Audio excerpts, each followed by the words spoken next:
Well, here we are. It is the beginning of May, and we are winding down the school year. What a year it's been.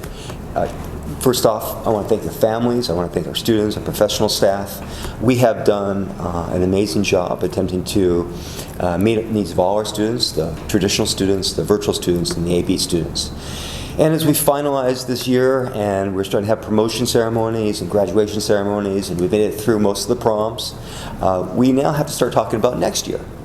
And let's talk about elementary schools. What are we going to do next year? So guys, I'm hoping that everyone is as excited as we are to get back to some type of normalcy, and how well we have been resilient and dedicated and committed to the work. So in the elementary schools, the one new thing we'll have is the elementary schools will have an additional class that will help our students with learning loss or who could not get engaged in the process, because our job is to always make sure we're inclusive of everyone. We'll continue with Schoology as our learning management system. We'll have everyday math, studies weekly, mystery science.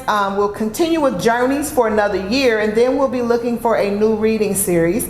We'll definitely continue with our MAP assessment. So elementary schools still will have the same great work that we've been talking about. You know, AVID, PBIS, and small group instruction are going nowhere. So I'm just mentioning that so you know that those will continue to be our big rocks. So Doc, what about middle school? Okay, as a former middle school principal, I love that age. It is important about identity, it's important about socialization, but it's also foundational regarding being prepared for high school. Really, here's what we're going to be doing. Fort NGL has been one of the guiding lights in our connection with other districts, and so this year we're going to go to block scheduling, but it's not the kind of block scheduling that you may be aware of, the AB block.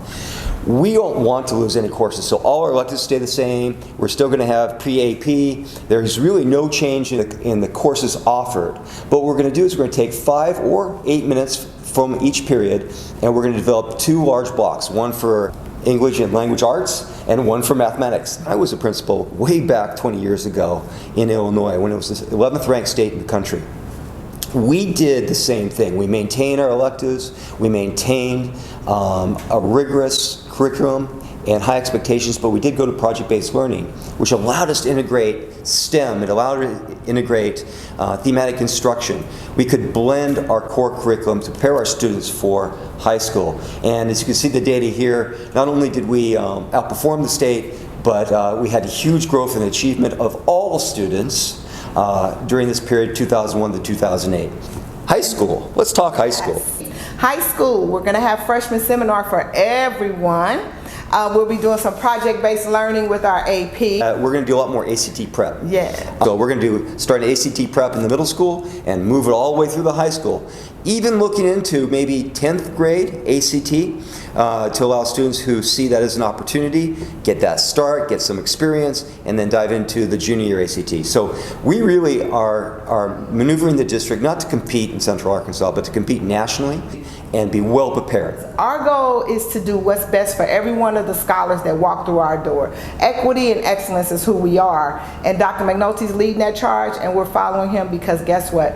We will be the best school in the nation. We will set the course for what should be happening. Thank you for your support. And everything we do is centered on the student. And again, thanks for support. Looking forward to next year. Thank you.